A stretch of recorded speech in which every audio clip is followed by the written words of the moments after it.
Hey Stephen, how are you? Good, Ben. How are you? Always nice Yeah, hearing from you, Ben. always busy, especially this time of year. Obviously the week off last week. What was your? You had a bit of time to decompress. What were your biggest takeaways from, I guess, the last 3 or 4 weeks leading up to that week off? And what have you installed in training this week? Yeah, it was very nice to come home and rest a few bodies up because the three away games in a row, I think, took its toll both physically and mentally. I think last week was a good opportunity for us to perform a bit of a reset and just have a bit of a look at what we've done and what we've done well and what we haven't done well, and get back to the drawing board with a few things. What have we instilled this week? We're just looking at respecting the opponent that we have in front of us. We're looking forward to our first home game, actual first home game at Sam Kerr, and hopefully it's a good one. Yeah, obviously you mentioned previously the defensive struggles. Has there been a certain area, within the back three or the back five where you feel like you're getting exploited, and an area you feel like you can tighten up, or is it a whole unit kind of, an area where the whole unit needs to improve? I think it's a mentality and a discipline thing, to be honest. I don't think it's a technique thing. I don't think it's a tactical thing. I think physically we're good. I think it's all mentality. So if you break the game down into 4 parts, technical, tactical, physical, psychological, it's definitely in that last bracket for us, definitely. Four losses in a row. It's never a spot that any coach wants to be in. Do you feel personally under pressure? Does the team feel under pressure at the moment?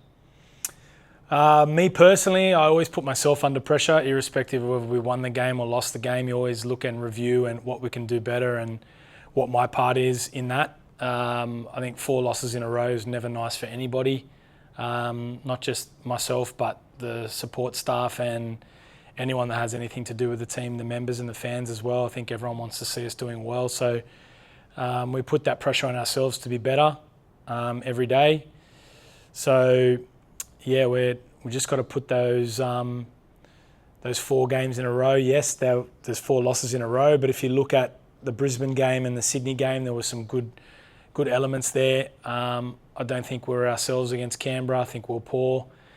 And last week, I think we were just poor for parts of it, and victory is very good, so you can't be like that. So there are positives out of the performances, but we need to be consistent, and we need to make sure our mindset's right on the money. We can't afford to have any lapses in concentration. Wellington mentioned it had been a pretty intense week of training. Are you happy with how the squad has responded after the week off? I can never fault the players' training. They always put top effort in. Like I said, I think physically they're in good shape. We can't question that. I think Shannon's done a great job with the girls. I think they look strong. They look fit. I think technically we've got some very good players. I think tactically at times this year we've got it right. Sometimes we've got it wrong. I think the main thing for us is that psychological mentality piece that we have to get right. Are you expecting a few bodies to come back in the door this week? Is Isabel Dalton a chance to take the field against Wellington? As you know, I'm very well experienced at this, Ben. So, look, we've got a few that are in the window to be selected, but I don't really want to talk about who they are and where they are until we name the team sheet, because it's the nature of them is it's going to go up until the wire. So I guess everyone will find out when we name the team on Friday. Are the likes of Emma Tovar and Sarah Donoghue kind of in that bracket of maybes, potentiallys as well? They've both completed training, so they should be up for selection. There's a few things that they both need to do to get into the 17, and we'll see if they're able to get over the line. Obviously today we will assess how today went, but obviously we've got tomorrow as well. Cool. that was all the questions I had. Gareth?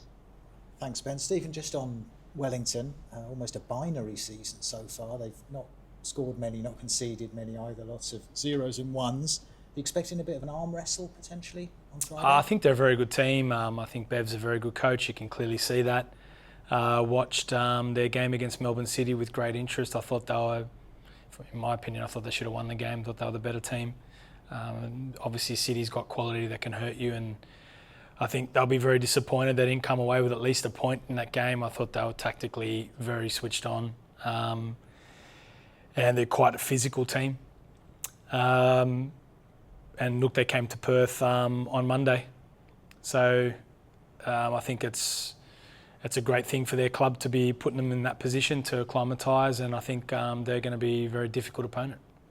You mentioned Bev Priestman there, your first time coaching against her, I'm presuming. How much are you looking forward to the challenge of going head-to-head with someone with such great stature in the game?